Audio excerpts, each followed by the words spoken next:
After finishing my Pokemon Sun run, I realized there was a 3DS game I completely overlooked, Omega Ruby and Alpha Sapphire. I remember enjoying Hoenn, but I couldn't think of a challenge that really fit the region.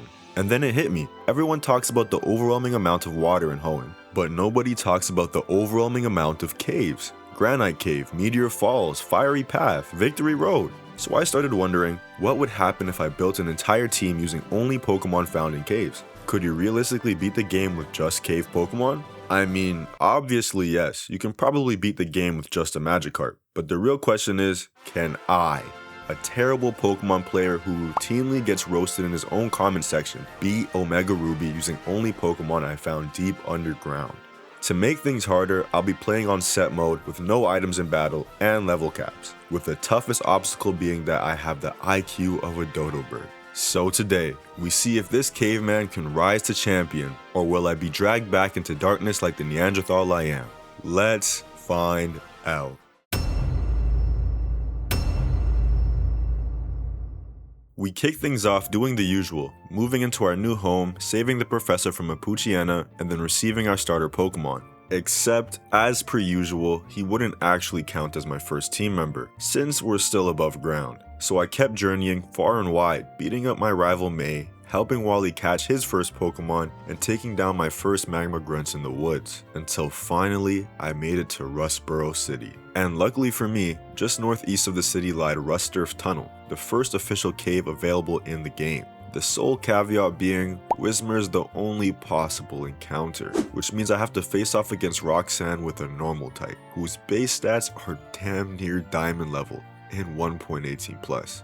Needless to say, I was thoroughly cooked going up against the first rock gym, but the show must go on. I caught him and gave him the best nickname of all, Metro Boomin'. And surely, I need to do some serious training in order to pull off a win here, so I got to leveling, taking down as many trainers as possible until I reached the level cap of 14. Now without much choice in the matter, it was time to see what Whismur could pull off. Mind you, I did not test to see the plausibility of this battle, but it was no surprise to me that Whismur got absolutely destroyed. The main problem being Geodude and his Rock Tomb, which unfortunately did significant damage and reduced my speed every time it landed. But I knew, with Whismur's echoed voice, which multiplied in power after each use, I could knock him out in 3 turns. I just needed to outspeed him on the final one.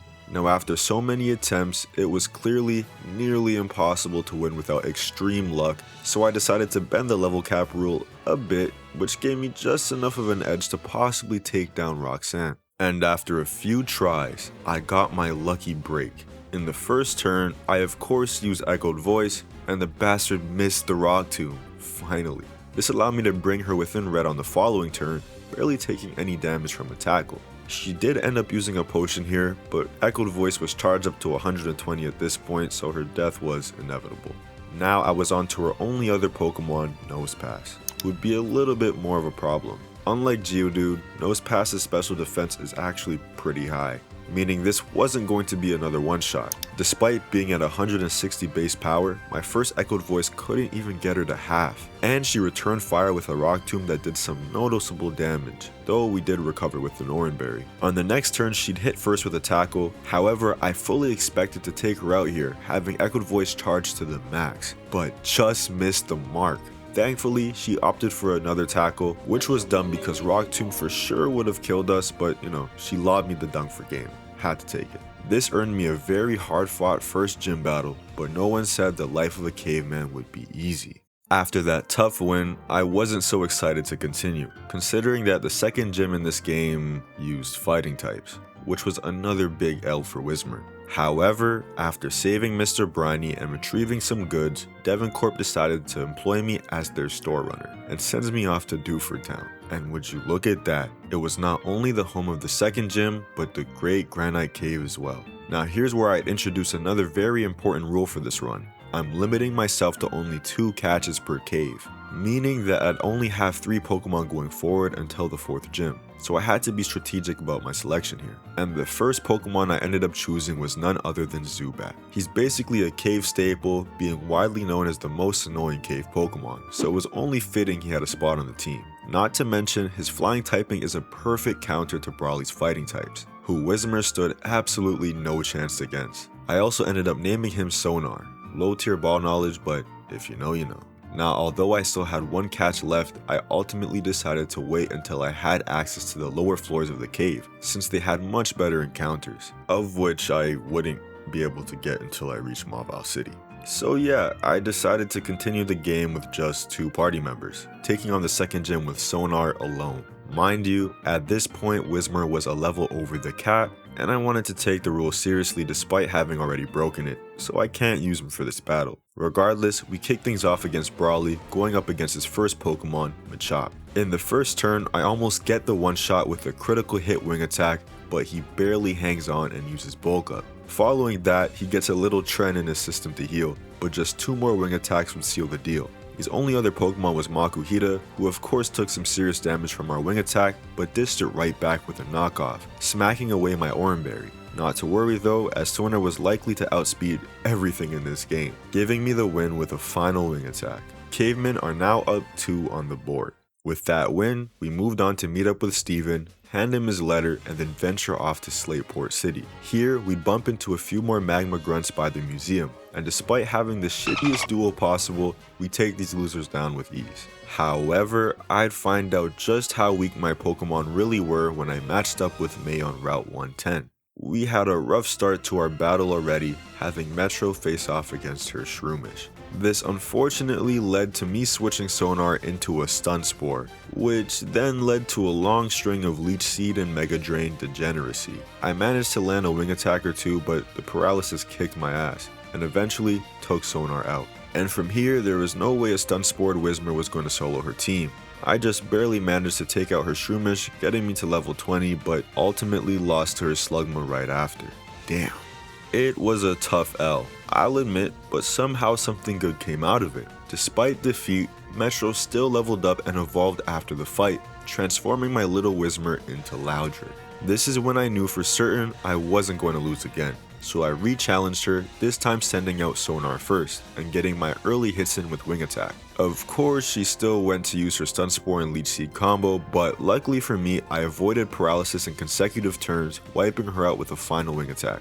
Though this luck wouldn't last long, as her Slugma would come in and nearly one-shot me with an Incinerate. And of course I couldn't move, so we got taken down pretty quickly with an Ember right after. I just hoped my newly evolved Loudred could put up a better fight, so immediately I went to spamming Echoed Voice, and though I took decent damage from her Incinerate, I managed to get the KO on the second turn. She then sent out her Marshtomp, who got the short end of the stick, first getting hit by our Echoed Voice, but then also missing her Mud Shot.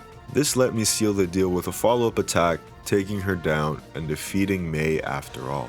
I could already tell Metro was going to come and clutch this run. After the dubs, I finally made it into Mauville City, or really, Mauville Mall, and I now had access to the bike store, which in turn gave me access to Granite Cave's lower floor, which then gave me access to my third Pokemon of the run, and you can probably guess it would be the GOAT herself, Aeron. Pretty self-explanatory choice here. She's a steel type, real bulky, pretty solid move pool, and has a mega evolution. And I couldn't think of a more fitting name than Alloy. HDD reference, if you know, you know. Now she'd play a pivotal role on the team, not just in battle, but the overall vibe, you know? Like when I think of a scary cave Pokemon, I think of a monstrous steel titan lurking at you in the dark with its abnormal bright blue eyes. And Aggron fits that description perfectly. Also, I figured I'd need Alloy here to learn some ground type moves for the next challenge, which happens to be Watson's electric type gym. But before I get to challenge it, I had to show Wally who's boss in a quick one-on-one. And I do mean quick.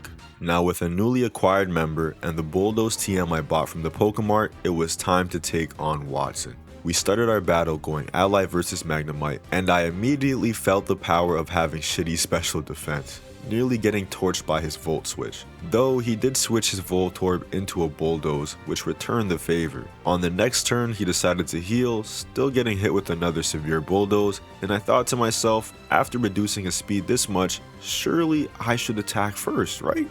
Wrong. He f***ing murders Alloy with another Volt Switch. Yeah, she's having a tough rookie debut. The only real choice I had here was to bring in Metro to face off against Magnemite, who I thankfully also taught Bulldoze, and nearly get the one tap, though he hung on with Sturdy and tried to paralyze us with a Thunder Wave, but I know ball and had Metro hold a Cherry Berry. One more Bulldoze and he was out for good. Watson then brought Voltorb back out, who annoyingly hit first with a Volt Switch that sent in his Magneton, though he pretty much just sacrificed his ace Pokemon here, getting taken down with just 2 more Bulldozes, and you can probably guess what I did to his Voltorb. Caveman 3, Gym Leaders 0. That battle ended up being a lot easier than I thought, especially considering how bad I did against him in my Emerald video. But I took the win and moved on to Route 111. Here, I'd get Zubat to evolve after a few quick battles, which was much needed. Then I headed further down Route 112, where I'd make entrance to the Fiery Path. Although the name doesn't explicitly have cave in it, it most definitely counts as one, which meant it was time to acquire some new party members. The first of which would be Ashy the Numel. The name-spiration comes from Kamrup being a literal volcano, and the lack of moisturizers in a hot cave like this one. He'd make do as our official fire type of the team, and I think he fits the cave theme pretty well. You know, he has nice attacking moves, he's just unfortunately slow as f***, and will die to a water gun. The second Pokemon, however, is one I've never used before in game, and that's Toxica the Coughing. Not really diversifying my type coverage here, but it's kind of hard when my only options are coming from caves. I'll take the extra defense though for sure. After collecting my 2 Pokemon, I got out of there and continued through Route 112, where somehow Golbat was ready to evolve once again, turning into Crobat. Our bond was really strong, I guess. Anyways, I landed into Fallerbur Town, where I'd meet up with May and set out on a rescue expedition in the nearby Meteor Falls. Luckily for me, this was another cave, meaning I'd get to catch some more Pokemon. But since there's only 2 available, and I already have a Zubat, I had no choice but to pick up a Solrock. He'd almost be a good Pokemon if his special attack wasn't absolute dog shit. But I guess I needed a 6th member, and beggars can't be choosers. Of course, we find that Team Magma was causing trouble once again, this time at Mount Chimney, where both Team Aqua and Magma were dueling it out. Somehow I, the child, am dragged into this as well, and have to face off against the Team Magma leader, Maxie. We started our battle going Alloy versus his Mightyena, but she was still having a rough rookie season, getting confused with Swagger and beat down by a Snarl, though a little potential managed to shine through, taking Mightyena to half health with an Iron Head. Here, I decided to save Alloy and switch into Coughing, who pretty much served as another punching bag. So I brought out Crobat next, hoping to tank his Snarl and one-shot with the wing attack, but he just barely survived, and used Roar to switch my Coughing back in. What the hell? Whatever, I stick to the same exact plan, bring out Crobat, tank another hit, and knock him down with a wing attack, finally. Maxie's next Pokemon was his ace, Camerupt. I started things off confusing him, then used my newly acquired Poison Fang, which actually ended up poisoning him. However, Camerupt's Lava Plume did some very scary damage, and despite the poison and confusion, he managed to take me out of there in 2 hits. But thankfully, he was left at low enough health for Metro to swoop in and clean him up off the battlefield. His third and final Pokemon was Golbat, who used my Confuse Ray tactics against me. I thankfully managed to tank a few wing attacks and bring him to half with an Uproar, but unfortunately my second one wouldn't seal the deal, which left Metro vulnerable for the KO with Air Cutter. Though, with Golbat literally being at 1 HP, Solrock came through to handle him, quickly, giving me the dub. After calming the storm, it was time to continue on my journey, so I skipped down Mount Chimney into Lava Ridge Town, which happened to be the home of the 4th gym. Now with a cave team like mine, having rock and ground types on my team, I was expecting an easy battle. So I wasted no time, smacked my way through some trainers, and took on the gym leader, Flannery. We matched up Ashy versus her Slugma, and I was right, the advantage was real, because in just a few short turns, despite Flannery using a Hyper Potion, I took her down with 3 magnitudes going untouched. Her second Pokemon, however, would also be a Numel, who unfortunately knew a move I did not, Earth Power. This took us down in a single hit, but at least Ashy got him nice and low for Metro to come in and finish the job with a single stomp. Of course, this led to her final Pokemon Torkoal, who'd also meet a quick fate, getting double tapped with Uproar. Caveman up 4. Hoenn needs to start playing some damn offense here, I'm telling you. That was an easy fight and all, but I had some back-to-back gym battles to do, going up against Norman next. The issue here was that most of my Pokemon were unevolved, and Norman's dual Slackings have the base stats of a demigod. Thank the Lord for that Truant ability though, which made beating his ass possible. So I got straight to it, challenging him and kicking off our battle going Slacking versus Ashy. And she's basically just a sacrifice to Norman's first attack. With stats like these, she has no chance. My next tactic was to try and poison him with Toxica's Sludge, which didn't work and nearly got taken down right after. But luckily Coughing's low-key a tank and hangs in there to keep attacking. Though on the third turn I gave up, used Smokescreen and then switched into Alloy to take his oncoming attack. Her resistance here really coming in clutch. I just kept spamming Iron Head till he was low, but he unfortunately healed with a Hyper Potion and put Alloy to sleep with Yawn. And after quite a few turns, Alloy would finally wake up and alternate between spamming Bulldoze and Iron Head till he was around a quarter health, which then led me to switch in Crobat to finish him off with just 2 wing attacks. 1 down, 2 to go. His second Pokemon was Vigoroth, and I decided to use Confuse Ray on him, hoping to avoid a Retaliate here, which I did not, and got hit pretty damn hard. Though I kept with it, used Poison Fang to poison him, and followed it up with a wing attack, putting him at low enough health for the poison to finish the job. This led to his Ace Slacking, who's 2 levels higher than the one before. Here's where I admittedly started selling, and tried to hit him with a wing attack that does no damage. Yeah, bad idea. I then sent out Coughing, thinking self-destruct would do something good. Yeah, bad idea times 2. And finally I brought out Solrock, when truthfully I had much better options. I decided to spam Overheats and Psywaves while he just confused me with Swagger, until he was slowly chipped down to 0. In this fight I really did have the IQ of a caveman. Let's just say I got 2 into character, alright?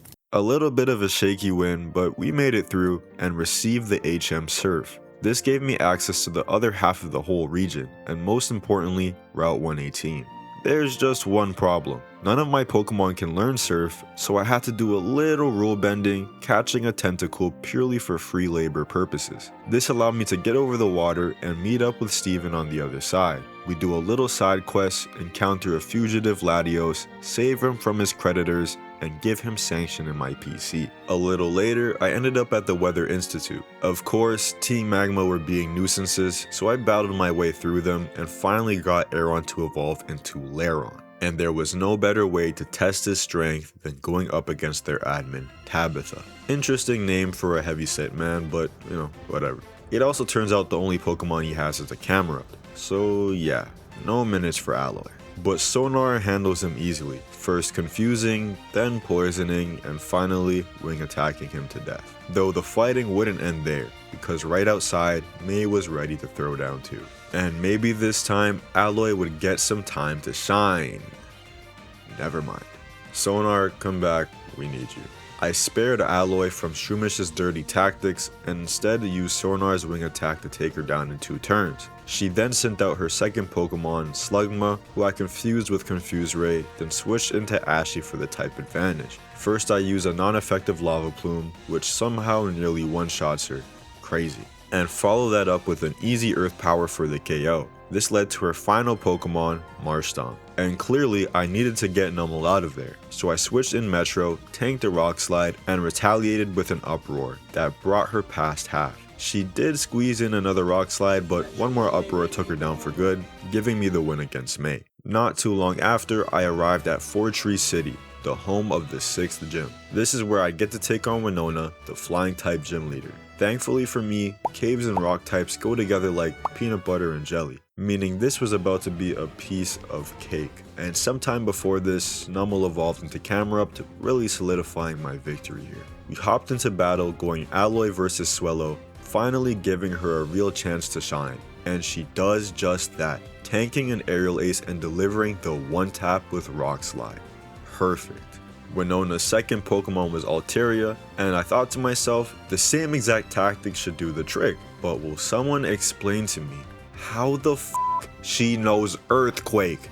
Alloy really just can't catch a damn break. You know, our Rock Slide does decent damage too, I guess, but I gotta switch her out to protect her and bring in Crobat. Of course, Winona uses a Hyper Potion to heal, but that's fine. I use Sornar's Confuse Ray to confuse her, then take her down with just 2 Poison Fangs. Easy. The third Pokemon she sent out was her Skarmory, and I used Confuse Ray once again, then switched into Camerupt for the type advantage. And there's pretty much nothing she could do against our Lava Plume, getting one shot immediately. This led to her final Pokemon, Pelipper, and I couldn't keep Camerupt in battle, so I switched into Coughing as a sacrifice. Though she does manage to land a Sludge Bomb that poisons Pelipper, leaving her at half health before dying. This gave Metro an easy knockout, swooping in to take her down with a final Uproar. Easy wins. Just as expected, my cave Pokemon were built for this battle. Cavemen in 7. A little while after, I arrived at Lily Cove City. No gym, but there was this lovely department store. I also forgot to mention that Coughing evolved into Wheezing. Great, now we all smell like Marlboros and ass. Anyways, we go through our final May rival battle where she tries to prove herself for the last time. But how my team's been moving lately, this should be a breeze. We started our battle with her newly added Swellow versus Sonar, and immediately I switch into Alloy for the type advantage. Even as a critical hit, her Swellow does little to nothing, and then gets obliterated by a Rock Slide. Easy. Her second Pokemon was her Swampert, not so easy, so I switched into Toxica and hoped for the best with the Sludge Bomb. I was going for the poison, but it didn't roll and were brought to half health with Muddy Water. Here, my caveman brain decided it would be wise to use Self-Destruct, but May's Swampert blocked it with a Protect, basically turning me into a TSA threat. Anyways, I sent back out Sonar to confuse her with the Ray, then hit her with an Acrobatics to bring her to half health, but am sadly taken down with the Rock Slide, which led me to use my next Pokemon, Solrock. Here I used Psychic to bring her to critical condition and the confusion finished the job, getting the knockout. Her third Pokemon was Magcargo, who was an easy win for Solrock, just spamming Psychic a few times while she barely did any damage with Lava Plume, which led to her final Pokemon, Breloom. Luckily, I kept Solrock's Overheat move, which was an easy one-shot, taking down Breloom and giving me my last win against May. Little interjection here, if you're enjoying the caveman adventure so far, make sure to drop a like and subscribe. It helps the channel grow and lets me keep making dumb challenges like this one. Moving on, I made my way to Mount Pyre. I was seriously questioning how ethical it would be for me to call this a cave, but Bulbapedia shows that Pokemon here are non-cave encounters, so not a cave it is. However, I did find Team Magma at the top of the mountain, plotting something wicked. Here, I'd have to take on Maxie's underling, Courtney, this time with the help of a newly evolved team member, Exploud. And he's exactly who I used to face off against her... Camerupt? Does every Team Magma admin just have the same Pokemon? What's going on here? Anyways, she was handled pretty easily. I told Metro to make it boom, and trust me, he did. Following that, a lot of boring stuff happened during this part of the story, so let's fast forward a bit. First, I witnessed a submarine theft at Slateport City, then raided Team Magma's base in Lily Cove. Here my Lairon would evolve into Aggron, sweeping through their grunts, but sadly their submarine still escaped to the sea floor. And if I'm being honest, I'm not the fucking FBI. I'm just a youngin' trying to make it in the league. So I say screw all that investigating and head to Mossdeep City for my 7th gym challenge. Now before I actually took on the gym, I realized there was another cave just north of the city where I'd be able to add some more team members. However, the only one worth catching in my eyes is none other than Celio, a water and ice type that you can only find in caves, absolutely perfect for my team. She also outclasses Wheezing by far, so yeah, Toxica was getting laid off, which she should have expected in this economy. Moving on, it was time to take on the 7th gym, with twin leaders Liza and Tate. They are psychic type trainers with the most mid team possible. I'm more than certain my band of cave dwellers can handle them. We start this double battle going my Solrock and Aggron versus their Solrock and Lunatone. I'm already aware this is going to be a confusing battle to explain, so in the simplest way possible, they stood no chance against Alloy. I hit their Solrock once, nearly one-tapping, and then Mega evolved for the first time, turning Alloy into the Armored Titan and finished the f***ing job. Poor Lunatone. After murdering his best bud, I know he had a psychic premonition of what came next. Death. I didn't just knock them out, I killed them. Double homicide. Gone. Then robbed 10 grand from the twins. What were they gonna do about it? Nothing. I'm strolling around with an armored kaiju. Anyways, I took my win, getting me one step closer to the Pokemon League, but of course I got roped back into some more Team Magma drama. Steven reinstates me as an FBI intern and has me diving to the bottom of the ocean in search of Team Magma's submarine. Though I was now at the seafloor cavern and is technically a cave, I wasn't exactly looking to add Graveler to my team, so I just kept shit pushing. Eventually, I ran into the rivaling team leaders, arguing over awakening the legendary Groudon. And although Archie's team of Pokemon can most certainly take out Maxie's, having every advantage in the book, I'm still the one who has to battle him. I started the fight sending out Whiskers the Celio, giving her her first taste of battle. Unfortunately, Maxie's first Pokemon was Mightyena, not super ideal, so I immediately ulted and brought out the big guns. Boom! Mega Aggron, an easy one-shot with Double Edge. His second Pokemon was Weezing, and that 120 defense stat let him tank our first Iron Head, but he stood no chance against the second one, already giving her 2 kills. His third Pokemon was Crobat, and for some reason he used a mean look to trap me into battle. Not sure why anyone would want to be trapped one-on-one with a Mega Aggron, but so be it. I bring him to red with Rock Slide, and then follow that up with the fatal Iron Head, taking him out as well. This led to his final Pokemon, Camerupt. And crazy enough, he can Mega Evolve too. Well damn. I'm now seeing what the mean look was for, because I was clearly at the disadvantage here. Just one 4 times effective Earth Power is surely enough to take us down here, but I stick with it and land a critical hit Double Edge to get him far below half. And his dumbass uses Yawn? Well, he gave me a clear shot at winning here, so I took it, but absolutely missed the fatal Rock Slide, got hit instead, and put to sleep. I guess Maxie did have a plan after all, but still, for some reason, he just didn't use the 1. Shit, even the 2 moves that could stop me. Come to find out, it's because he has neither of them. Maxie's dumbass lost this battle because the only attacking moves he has are Rock Slide and Takedown. This is the freest final boss ever. So of course, he was plotting to awaken Groudon anyways, regardless if I beat him or not. He never wanted to win to begin with, clearly. But by doing so, he effectively doomed us all to die from heat stroke. The legendary Groudon somehow walked on water over to Sootopolis City, so he can supercharge in his basement. So naturally we followed him, and once again put on my FBI uniform, suiting up for another possibly fatal task. I was sent to cave dive to the core of the earth so I could fight a primal super boosted kaiju who can f***ing lava bend. Luckily for us as cave dwellers, underground is where my team thrives. Though theoretically as a caveman, he's basically the Pokemon of legend, so it was an honor to face off against him, sending out my Solrock to solo the battle? I mean, it's absolutely ridiculous. The supposed embodiment of land itself is taken out by a Pokemon I disliked enough to name Unlucky. False gods, I tell you. You know, since technically this is the Cave of Origin, Groudon would be on the table to catch. But if you can't beat Solrock, you can't be on my team. Simple. Anyways, after defeating that fraud and saving the world from a desolating drought, this game would finally allow me to pursue the Pokemon League. Trauma free. No more Team Magma, no more Team Aqua. In fact, they even became friends. Crazy. So, I took on the final gym in Sootopolis, right where all this shit went down, challenging Wallace and his team of water types. Now, as a team of cave dwellers, with half my squad being weak to water type Pokemon, I needed to take this fight seriously. So I'll admit, I was excited, a little nervous even, until this asshat sent out a fucking love disc. This has to be a joke. There's no way we're being serious here. Whatever.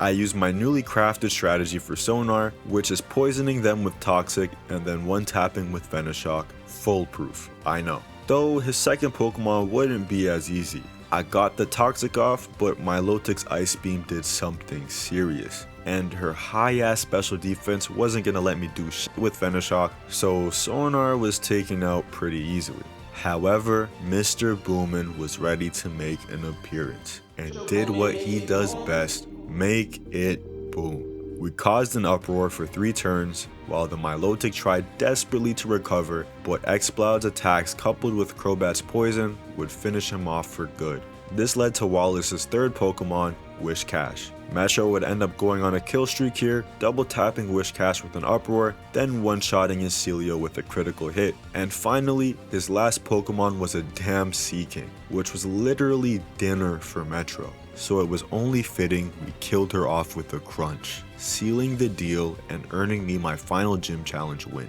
And now that I had all 8 badges, I could head towards the Pokemon League. But before doing so, I had one last stop to make in Meteor Falls. With my newly acquired waterfall HM, I could finally swim up further into the cave, giving me access to Pokemon I didn't have before. And since I only ever caught a Solrock in this cave, I had one more catch available, which to no surprise is the very rare Bagon. Admittedly, I've never used this Pokemon before, and my team's already pretty solid, but Salamence is too cool to pass up on, and who doesn't love a dragon type? So I caught her, replaced her with Solrock, and named her Princess, a perfect name for a future dragon. Next, it was time to venture through Victory Road, and although it's a cave, it's not one with Pokemon I think are worth catching. So I kept to my team and finally got both Celio and Bagon to evolve into Walrein and Shelgon. And just one challenge left stood between me and the Pokemon League, Wally. Looks like he's finally grown up into a decent trainer, hopefully. We kick off our battle going Altaria versus Whiskers the Walrein, and immediately I get the one shot with a critical hit Frost Breath. Nice. His second Pokemon was Roselia, so I switched into Sonar and deal another one tap with Acrobatics. Super nice. His third Pokemon was Magneton, so of course I needed to pivot into Camerupt and deal another really strong hit with Lava Plume, which would have been a one-shot if he didn't have Sturdy. It's fine though, we just tank a puny Tri-Attack and finish him off for good. His fourth Pokemon was Delcatty, who also got obliterated by an Earth Power in the first turn, leading us to his final Pokemon, Gallade.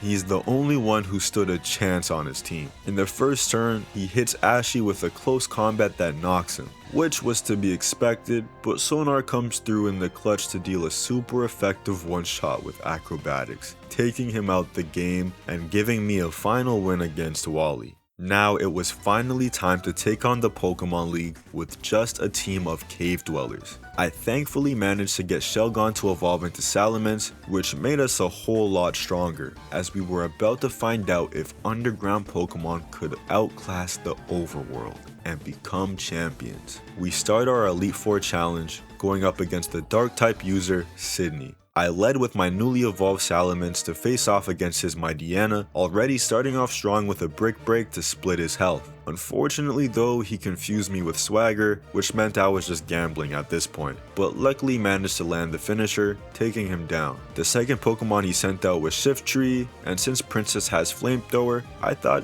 why not keep rolling? He did hit us with a fake out, but on the following turn our Flamethrower does massive damage, bringing him to critical condition. Sadly, he does retaliate with an extra sensory, taking us below half, and then heals on top of that while we were confused. So it only made sense I switched out to someone more capable, Camerupt. Now that might have been a huge overstatement, as we're nearly KO'd by a Leaf Blade, fortunately hanging on just enough to end him with a Flamethrower. But the bullshit wouldn't end there, because his third Pokemon was a damn Sharpedo. So of course, I needed to pivot here, sending in Sonar to tank his Aqua Jet, and poison him with Toxic. But once poisoned, he stood no chance against our Venoshock, going down in a single hit. His fourth Pokemon was an Absol, so I decided to keep with Sonar and use Acrobatics, bringing him to red. But crazy enough, he knew the move Psycho Cut, which nearly wiped us out. Thankfully, we survived at just 10 HP, and despite him using a full restore to heal, we finished the job with another Acrobatics. His final Pokemon Cacturne would meet a similar fate, going down to an Acrobatics as well. Easy work. He merely adopted the dark. We were born in it, molded by it. Or whatever Bane said. Anyways, moving on. I knew it would only get tougher from here on out as their Pokemon would grow in level, but I still went on to face the second Elite Four member, Phoebe, the Ghost type user. Again, I put Salamence on the front lines, going up against her Dusclops. I started off strong with a Crunch, bringing her well below half, but unfortunately get confused by a Confuse Ray, which just up everything. So I pivot into Metro, let Phoebe full restore, and use Crunch once again to get her within yellow. Of course, she tries to confuse him as well, but I'm not having it and send back out Salamence to hopefully finish the job. But she did it for me, using Curse to take herself out. Well, Princess was really going through it now, matching up against her ace Pokemon Dusclops and losing a quarter of health each turn. I just hoped Dragonclaw would deal some damage, which it barely did, and found out the hard way that she knows Ice Punch. So there's that. I brought Metro back out to avenge her though, dealing some serious damage with Crunch and tanking an Ice Punch, but yet again, she uses a full restore to undo my progress. Though my next Crunch attack brought her just above half and luckily lowered her defense, which allowed me to deliver the knockout on the following turn, finally taking the bastard down. This led me to her third Pokemon, Sableye. He hits us with a cheap shot fake out and manages to tank our Crunch attack pretty well, countering with a foul play that nearly kills us. So I decide to use Rest to heal up a bit, then get the hell up out of there. I switch into the big guns Alloy and dealt the finishing blow with an Iron Head, taking Sableye out. Her fourth Pokemon was Banette, who burned us pretty bad with a Will-O-Wisp, and on top of that, Iron Head only took a third of her health, so I made the wise move to switch into Sonar, and as expected, just one Acrobatics took her down for good. Her final Pokemon was another Banette, but she'd meet the exact same fate, one Acrobatics, and boom, he's gone. This battle was a little harder than the last, but my cave dwellers were holding on strong, leading me to my third Elite Four challenge. I faced off against Glacia, the Ice type user, matching up her Glalie versus Ashy the Camerupt. She made a good move, setting up with Hail, while I just went for a mid-Earthquake, bringing her to half. But once I realized Camerupt may have some sweeping potential for this battle, I decided to bulk up with Curse, tanking some of her attacks, then finishing her off with the second Earthquake. Admittedly, I was hoping she'd send out either her Glalie or Frostlass, letting me wipe through her team, but of course she made the wise decision and brought out Walrein. With nothing I could really do here, Camerupt fell victim to a Surf. My next plan of attack was to bring out Metro and deal some damage with Crunch, but her Blizzard did some serious damage back. I tried to sleep off the pain here, but that just wasn't going to work at all, and Metro was taken down to a rough winter storm. With not many options left, I brought out Salamence next, hoping I could get something going with Brick Break, but it just wasn't enough, and he absolutely annihilated me with Sheer Cold. A guaranteed one-tap. Glacia was really forcing my hand here, and made me send out the big drop Aggron. Of course, I Mega Evolved on the spot, luckily tanking her Surf attack and delivering the finisher with Rock Slide. That was a tough one, but it didn't end there as she still had 3 Pokemon left, bringing out her Frostlass. She hits me with a pretty tragic Shadow Ball, putting me in red, and there's only so much damage Earthquake can do. So in the end, the big drop was put down, leaving me with just 2 Pokemon left. So I decided to bring Whiskers into battle, tanking a Blizzard and fortunately taking her out with a Surf. She then brings out her second Frostlass, and I just stick with the same tactic, spamming Surfs until she was brought to critical condition, and of course, she ended up using a full restore. But I kept my foot on the gas, delivering a flurry of Surfs to take her down. This led me to her last Pokemon, a second Glalie. And you know what they say, if it ain't broke, don't fix it. I spammed Surf relentlessly, over and over again until he was finally taken down, giving me a pretty terrible win against Glacia. I mean, if there's one weakness my cavemen have, it's the cold. You know, we're meant to be inside with a fire, where it's warm. This isn't Ice Age.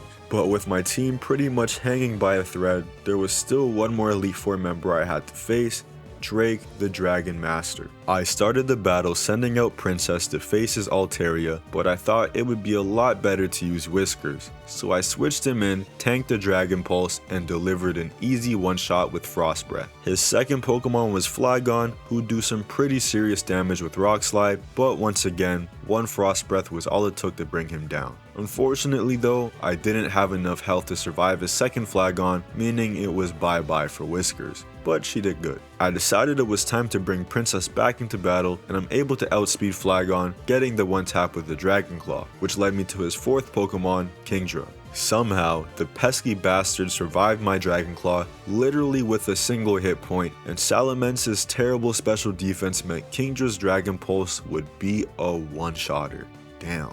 But it was fine because Sonar would come in on cleanup. Although Drake did use a full restore to heal, just 2 acrobatics would take him down, leaving us untouched, which was a great position to be in, facing up against his ace Pokemon, which was also a Salamence. He's usually a much bigger problem than the rest, but Sonar's Toxic and Venoshock combo is literally undefeated. Although he'd take us out, that poison would put in work, bringing him low enough for Aggron to come in and kill him off with the finishing Rock Slide.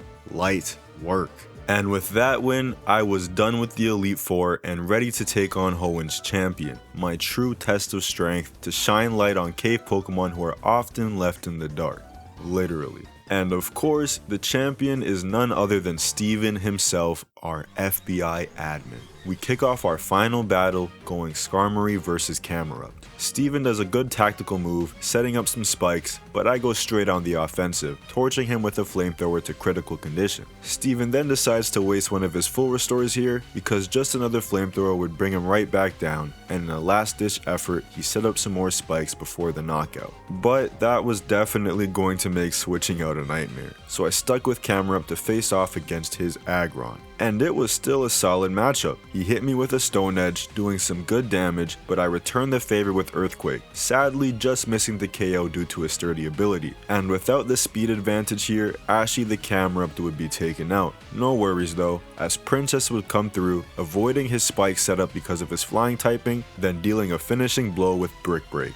Perfect. His third Pokemon was Credilli, a tanky grass and rock type who only really had a weakness to Salamence's Brick Break that did little damage, so I pivoted into Alloy, brushed off an Ancient Power, then Mega evolved into a monstrous Steel Titan. Credilli stood no chance. One Iron Head was all it took. Though his next Pokemon was a Claydol, and I wasn't willing to chance my 4 times weakness to ground, so I switched into Metro to take the hit to half health. Now I used a tactic here that didn't go quite as planned. I first used Rest to heal back up, and then Sleep Talk to deal some damage. But he just used Rest, so of course, the attack failed on the first turn, leading me to take some more damage from Earth Power. Luckily though, it worked on the second, getting Metro to use Crunch in his sleep, bringing Claydol to critical condition. Naturally though, he'd return the favor, and then heal back up with a full restore, making all of this pretty pointless. But you know, why not try again? I love a gamble, so I rest up and manage to get off a crunch once more while I sleep, and after waking back up, I get off 2 more crunches before sadly getting taken down by Claydol's Earth Power. So close. But with Claydol at such low health, it was easy for Princess to sweep through and finish her off, untouched. This led me to Steven's 5th Pokemon, Armaldo. Again, I had no real advantage for him, so I settled for trading hits with my Dragon Claw and Brick Break versus his Rock Blast, and to no surprise, he won that duel. Fortunately, I still had Alloy by my side, who was able to take him down with a single hit, which led to his final ace Pokemon, the widely feared Metagross. Even though I was 4 times resistant, with the defense stat of 230, his Giga Impact managed to knock down 50 hit points off my health bar. Yikes. And to top it off, our Earthquake couldn't even get him to half. However, since Metagross needed to recharge, we got off another free Earthquake, which would bring him to critical condition as well. And while sacrificing Alloy in the process, Whiskers would come in with the clutch Surf Attack to put his Metagross down for good. This led me to the hard-fought win against Steven and solidified my place as the new Hoenn champion. That was a little bit of a nail biter, but my team managed to pull through, proving once and for all that cavemen are the superior human species. While severely lacking IQ, brute force takes the win. Who needs to set up when you can just attack twice, am I right? Now in terms of which cave Pokemon did the best in this run, honestly I can't really say. My personal vote goes to Sonar the Crobat since he's probably been the most reliable, but Aggron did clutch up a lot later in the game, especially with his Mega Evolution. On top of that, Mr. Boomin had a lot of early game highlights, so I can't exactly pinpoint any single MVP here. I'll just leave it up to you. Let me know in the comments who you think is overall the best cave Pokemon, or better yet, what cave team you'd use in general. You can also show your support for this channel by leaving a like and subscribing, especially if you've made it this far. Also, don't forget to put your video recommendations down below. I do actually read them, and if you want to see more videos like this one, I'll leave them up on the screen to click. Until next time.